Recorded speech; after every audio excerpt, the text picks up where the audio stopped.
सुस्वागतम. संगीता भालसिंग या माझ्या यूट्यूब चॅनलवर तुम्हा सर्वांचे हार्दिक स्वागत. भूगोल इयत्ता 12वी हा विषय आपण अभ्यासाला घेतलेला आहे. प्रकरण क्रमांक 6 तृतीयक आर्थिक क्रिया हे प्रकरण आपण अभ्यासत आहोत. यामधील उपघटक अभ्यासाला घेतला आहे संदेश वहन. तुम्हाला इथे कालमापी दिलेली आहे. आकृतीमध्ये पहा संदेश वहन. सांगा पाहू. इथे आकृती क्रमांक 6.4 6व्या प्रकरणातील चौथी आकृती आहे. कालमापी दिलेली आहे. कशाच्या संदर्भात आहे तर ती संदेश वहनाची वेगवेगळी साधनांच्या संदर्भात आहे. मानव समूहाने राहू लागला तो काळ, त्या कालखंडातलं संदेश वहन आणि सध्याच्या स्थितीतलं संदेश वहन. पहा, पहिल्यांदा रंगीबेरंगी धुराच्या सहाय्याने संदेश देत असत. ते त्यांना संदेशवाहक म्हणायचं. घोडेस्वार किंवा सांडणी स्वार म्हणजे उंटावर बसून लोक संदेश देण्यासाठी जात. टपालवाहक म्हणतात त्याला. नंतर टेलिग्रामला म्हणायचं फॅक्स. नंतर दूरध्वनी, रेडिओ, दूरध्वनी, दूरदर्शन, नंतर पेजर, ईमेल, भ्रमणध्वनी म्हणजे मोबाईल आणि उपग्रहीय दूरध्वनी आजच्या काळामध्ये हे वापरले जातात. अशी संदेशवाहनाची साधनं उत्क्रांत होत गेलेली आहेत. आता यावरून आपण काही प्रश्नांची उत्तरं पाहणार आहोत. प्रश्न पाहूया. 1. कालमापीत उल्लेखलेल्या बाबी कशाशी संबंधित आहेत? 2. यापैकी कोणती साधने तुमच्या माहितीची आहेत? 3. यापैकी कोणती साधने तुम्ही प्रत्यक्ष वापरता? 4. वरीलपैकी कोणती साधने आता कालबाह्य झाली आहेत? 5. ही साधने कालबाह्य होण्याची कारणे काय असावीत? 6. या यादीत तुम्ही अजून भर घालू शकता का? या प्रश्नांची उत्तरं काय आहेत ती आपण आता पाहूया. क्रमांक 1. वरील कालमापीत उल्लेखलेल्या बाबी कशाशी संबंधित आहेत? उत्तर: वरील कालमापीत उल्लेखलेल्या बाबी या संदेशवहन माध्यमांशी संबंधित आहेत. 2. यापैकी कोणती साधने तुमच्या माहितीची आहेत? तर आपल्याला कोणकोणती माहिती आहे? दूरध्वनी म्हणजे फोन, रेडिओ, FM रेडिओ, दूरदर्शन म्हणजे TV, ईमेल, भ्रमणध्वनी म्हणजे मोबाईल, दूरध्वनी उपग्रहाच्या माध्यमातून पण फोन कॉल होतात. ही साधने सध्या बहुतांशी सर्वांच्या परिचयाची किंवा माहितीची आहेत. ही साधनं सर्वांना माहिती आहेत. नंबर 3. यापैकी कोणती साधने तुम्ही प्रत्यक्ष वापरता? तर यापैकी कोणकोणती साधनं वापरतो? दूरध्वनी, भ्रमणध्वनी, दूरदर्शन, रेडिओ आणि ईमेल ही साधने बहुतांशी सर्वजण वापरतात आजच्या काळामध्ये. 4. वरीलपैकी कोणती साधने आता कालबाह्य झाली आहेत म्हणजे आता वापरात नाही आहेत अशी साधनं कोणती? तर उत्तर: कालमापीत दिलेल्या संदेशवहनाच्या साधनांपैकी आता रंगीबेरंगी धूर, संदेशवाहक घोडेस्वार किंवा सांडणी स्वार, फॅक्स, पेजर ही संदेशवहनाची माध्यमे आता कालबाह्य झालेली आहेत. आता ही वापरली जात नाहीत. 5. ही साधने कालबाह्य होण्याची कारणे काय असावीत? काय कारणं आहेत त्याची? उत्तर: आधुनिक तंत्रज्ञानामुळे वरील संदेशवहनाची माध्यमे कालबाह्य झाली आहेत. की त्यापेक्षा आधुनिक प्रकारचं तंत्रज्ञान उपलब्ध आहे, त्यामुळे जुन्या प्रकारच्या या साधनांचा वापर होत नाही. 6. या यादीत तुम्ही अजून भर घालू शकता का? आणखी काय काय भर टाकता येईल या संदेशवहनांच्या माध्यमामध्ये? उत्तर: कालबाह्य झालेल्या संदेशवहनांच्या यादीत रंगीबेरंगी पतंगाच्या सहाय्याने पण संदेश देत, तोफांचे आवाज, कबूतर व इतर पक्ष्यांचा उपयोग, नंतर विविध रंगांचे झेंडे इत्यादी माध्यमांचा समावेश करता येईल. आता पाहूया आपण भौगोलिक स्पष्टीकरण या सर्व संदेशवहनाच्या माध्यमांचं. संदेशवहन ही एक प्रक्रिया आहे ज्याद्वारे संदेशाचे आदानप्रदान देवाणघेवाण होते. सर्व सजीवांमध्ये ही प्रक्रिया होत असते.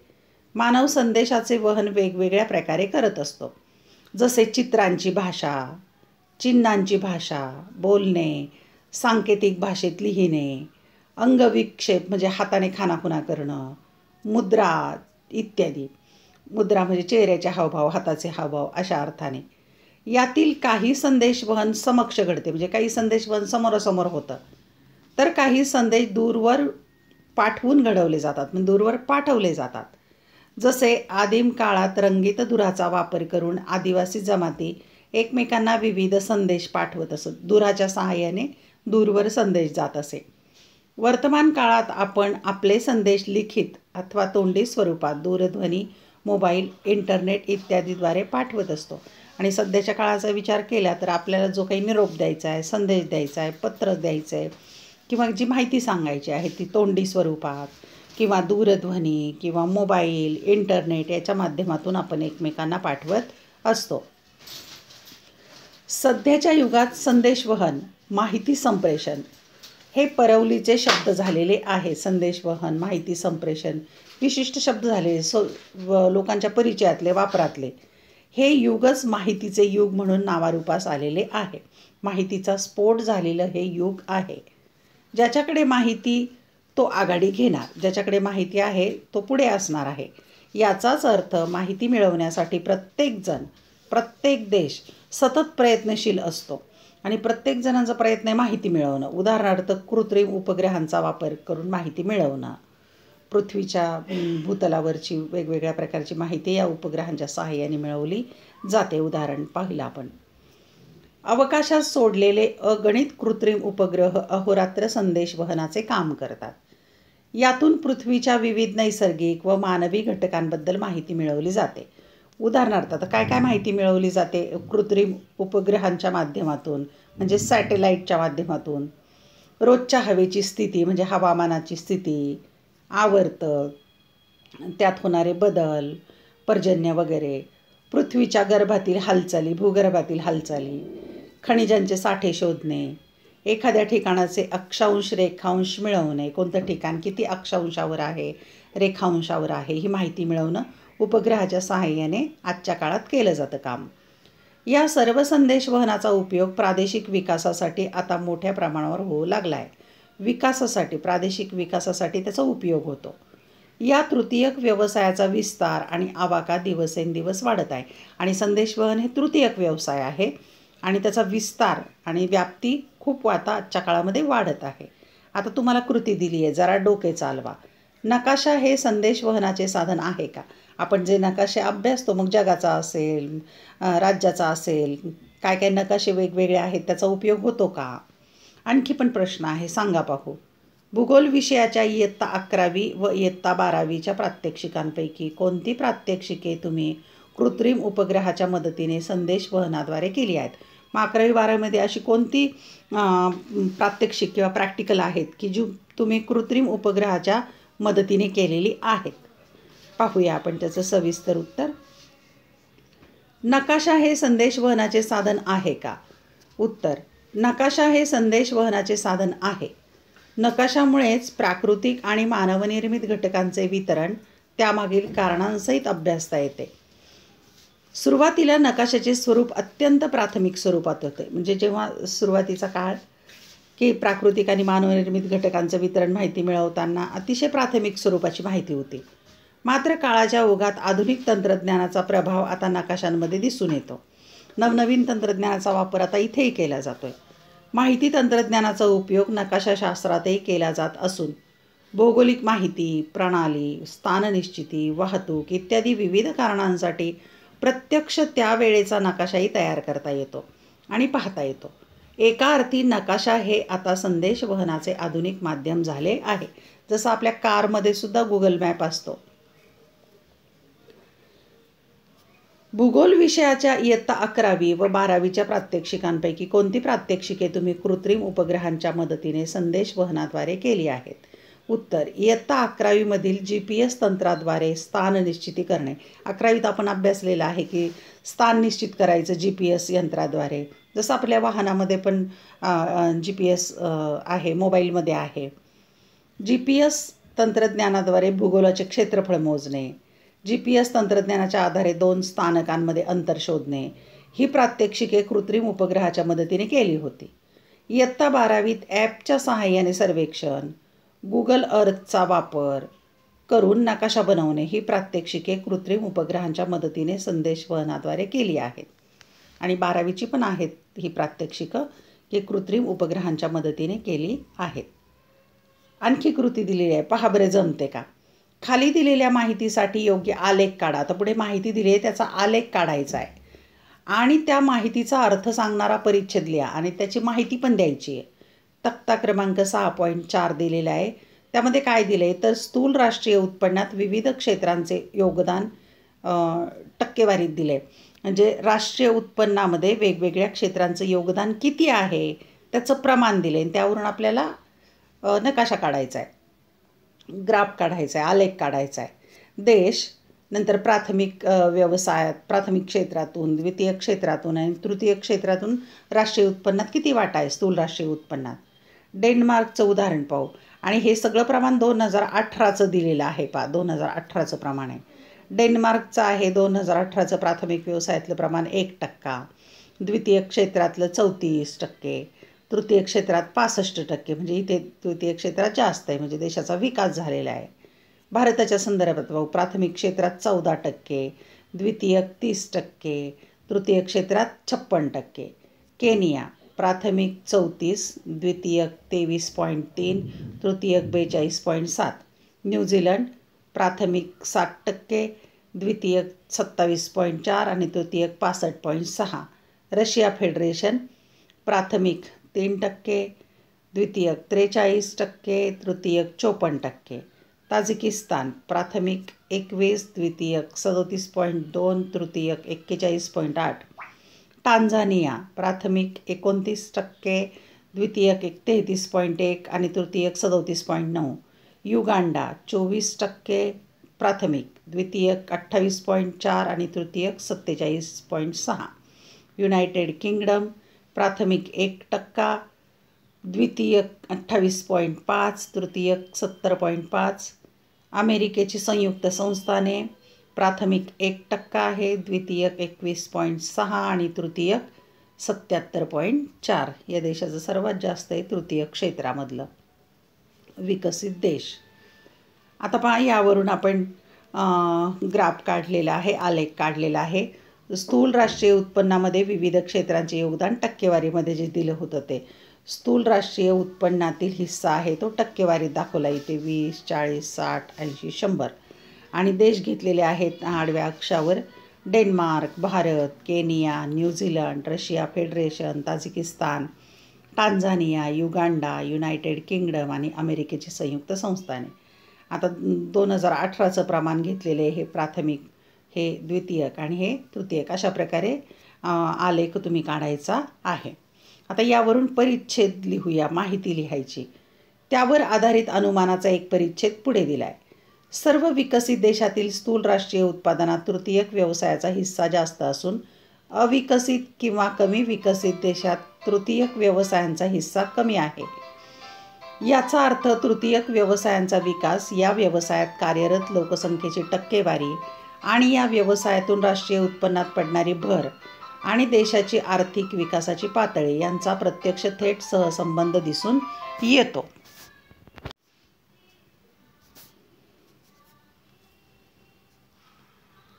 आता आणखी माहिती दिलेली आहे, नेहमी लक्षात ठेवा. चतुर्थक व पंचक आर्थिक व्यवसाय, आपण प्राथमिक, द्वितीयक आणि तृतीयक आर्थिक व्यवसाय अभ्यासलेत, आर्थिक क्रिया अभ्यासल्या. आता चतुर्थक आणि पंचक आर्थिक क्रियांच्या संदर्भात माहिती घेऊ. तृतीयक आर्थिक व्यवसायांचा आणि त्यातील सेवांचा विचार करता या व्यवसायांच्या स्वरूपात खूप भिन्नता आहे. म्हणजे तृतीयक आर्थिक क्रिया ज्या आहेत त्यात अनेक वेगवेगळे व्यवसाय आणि सेवांच्या मध्ये भिन्नता आहे. तसेच या सेवांच्या प्रकारांचा आवाकाही मोठा आहे, खूप मोठी व्याप्ती आहे या सेवांची. हा आवाका व भिन्नता लक्षात घेऊन सद्यस्थितीत या सेवा चतुर्थक व पंचक व्यवसायात वर्गीकृत केल्या जातात. आणि आजच्या काळाचा विचार करता या काही सेवा ज्या आहेत त्या चतुर्थक आणि पंचक व्यवसायात किंवा आर्थिक क्रिया म्हणून गणल्या जातात, त्यात वर्गीकरण केलेलं आहे. ज्या व्यवसायांमध्ये चिंतन, संशोधन व नवनवीन कल्पनांचा विकास होत असतो अशा व्यवसायांना चतुर्थक व्यवसाय म्हणतात.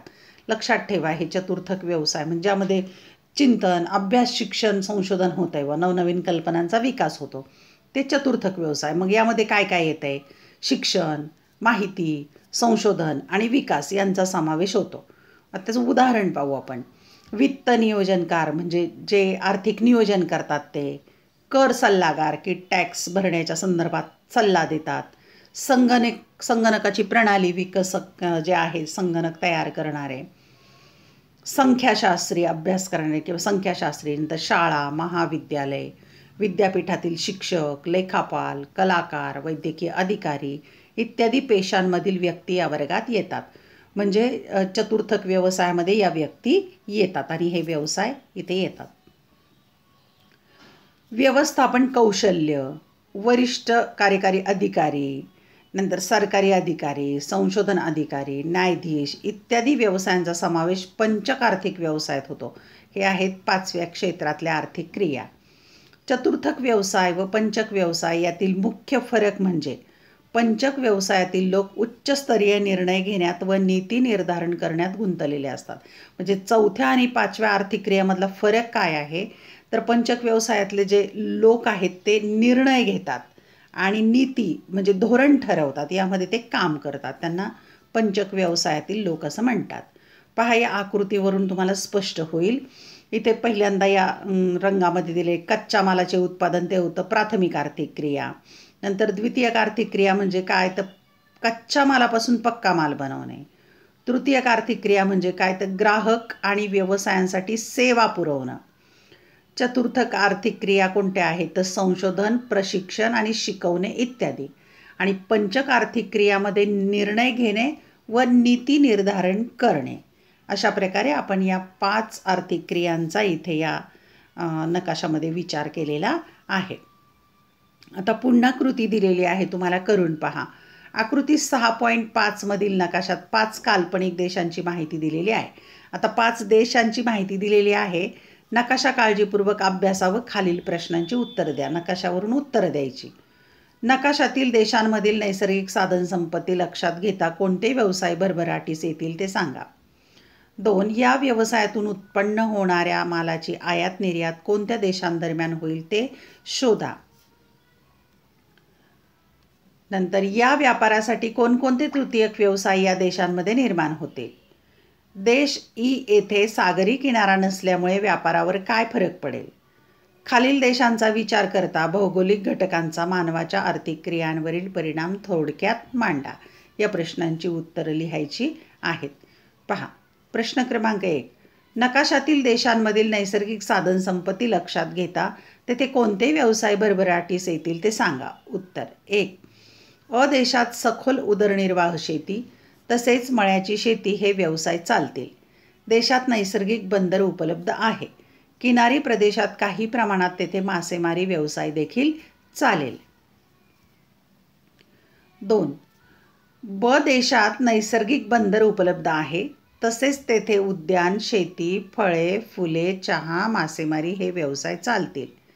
तसेच तेथून फळे, फुले यांची निर्यात केली जाईल. 3. क देशात नैसर्गिक बंदर उपलब्ध आहे तसेच हा देश एकूण शेती उत्पादनात वैविध्यपूर्ण आहे. चहा, कॉफी, फळे आणि भात यांचे उत्पादन या देशात होते. ब देशाप्रमाणेच या देशातूनही कॉफी, चहा, फळांची निर्यात होईल. 4. ड देशात नैसर्गिक बंदर उपलब्ध आहेत. वनउद्योग हा प्रमुख व्यवसाय चालेल. तसेच किनारी प्रदेशात तेथे मासेमारीही चालेल. 5. ई देशात वनउद्योग, शेती आणि फळशेती हे व्यवसाय चालतील. यानंतर प्रश्न 2 जो आहे त्याचं उत्तर यातच आहे. तिसरा प्रश्न. या व्यापारासाठी कोणकोणते तृतीयक व्यवसाय या देशांमध्ये निर्माण होतील. उत्तर. या व्यापारासाठी वाहतूक हा तृतीयक व्यवसाय या देशामध्ये निर्माण होईल. मात्र त्याचबरोबर आयात निर्यात व्यापार, देशांतर्गत वाहतूक, साठवणुकीच्या सेवा सुविधा, वित्त सुविधा, दळणवळण या तृतीयक व्यवसायांचा विकास व्यापारासाठी केला जाईल. पुढचा प्रश्न आहे क्रमांक 4. देश ई येथे सागर किनारा नसल्यामुळे व्यापारावर फरक काय पडेल. उत्तर. ई देशाला सागर किनारा नसल्यामुळे या देशाला आंतरराष्ट्रीय व्यापारासाठी ड देशावर अवलंबून राहावे लागेल. 5. पुढील देशांचा विचार करता भौगोलिक घटकांचा मानवाच्या आर्थिक क्रियांवरील परिणाम थोडक्यात सांगा.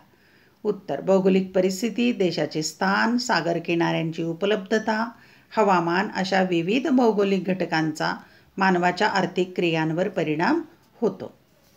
अशा प्रकारे प्रश्नांची उत्तरे लिहायची. धन्यवाद. व्हिडिओ लेक्चर आवडल्यास चॅनल सबस्क्राईब करा, बेल आयकॉन प्रेस करा, म्हणजे मी नवीन व्हिडिओ पोस्ट केल्याचं नोटिफिकेशन तुम्हाला मिळेल. इयत्ता 11वी आणि 12वी कला आणि वाणिज्य या दोन्ही शाखांचे अनेक विषयांचे व्हिडिओ लेक्चर मी या चॅनलवर पोस्ट केलेले आहेत. ते पाहायचे असतील तर या चॅनलच्या प्लेलिस्टवर जा आणि क्रमाने व्हिडिओ लेक्चर पहा. व्हिडिओ लेक्चर आवडल्यास लाईक, कमेंट आणि शेअर करायला अजिबात विसरू नका. अभ्यासासाठी शुभेच्छा.